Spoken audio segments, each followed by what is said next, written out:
జెండు బాన లేకపోయి దగ్గు పాడుగాని పోతలేదు సర్ది అయింది బాగా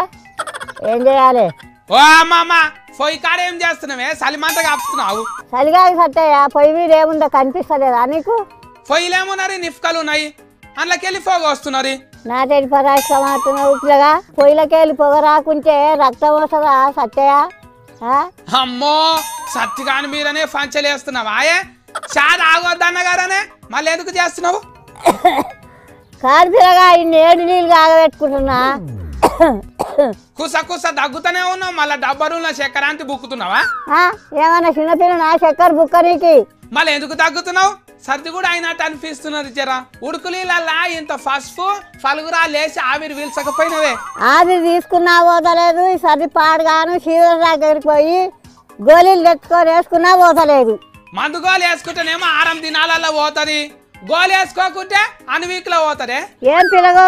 ఆ ఎర్ర పిల్లతేటి మాట్లాడి నుంచి బాగా ఇంగ్లీష్ నేర్చినట్టున్నావు ఏమి లేరు సర్ది అయితే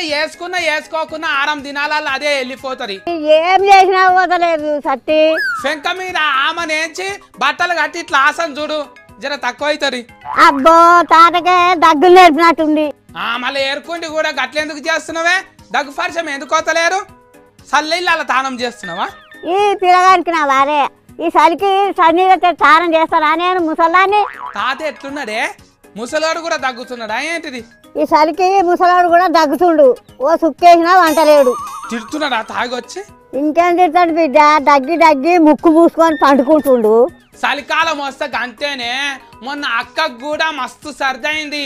అంగట్ల తలకాయ కూర తెచ్చి బగ్గ కారం వండేసి తిన్నది కథమైంది ఇక అవు కొడుక అతనే ఆతరు బాగానే చదివింది ఒకనాడు సెలవు తీసుకుంటా కదా ఈ లేకాలకు సెలవు ఉంటారే నువ్వు కూడా ఇంత కోడి తెచ్చుకొని తిను ఊర్ల కోడి తక్కువ అవుతుంది ఏడుమికి సజ్జ మీద బొంతలు గొంగడి అట్లనే దాచిపెట్టినవా ఎక్కడయా గొంగడి ఆ పాత గొంగడి ఉంటే అంత తూటు అయిపోయా అదే కప్పుకుంటున్నాం బిడ్డ వయసు పోరగాన్లకే గద అనుకుంటున్నారు చలికి ముందు చెప్పదానే కొనుక్కొస్తుంటే ఒకటి మొన్న గొంగడి నేసేటోళ్ళ దగ్గరికి పోతుందిగా బిడ్డ తీసుకురావద్దా సత్య ఒకటి మాకు అరే బైపాస్ మిస్టేక్ లా యాది మరిసింది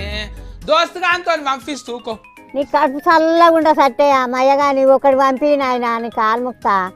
పంపిస్తూకో సావిత్రి అక్కను అడిగిందని చెప్పు బిడ్డ సత్తయ్య మబ్బుల లేవకే నువ్వు పని చల్లగుండా పొద్దెక్కినాక లేవు ఎండకింత సేపు పండుకో జెండు బాంబు పెట్టుకొని తక్కువ అవుతుంది జర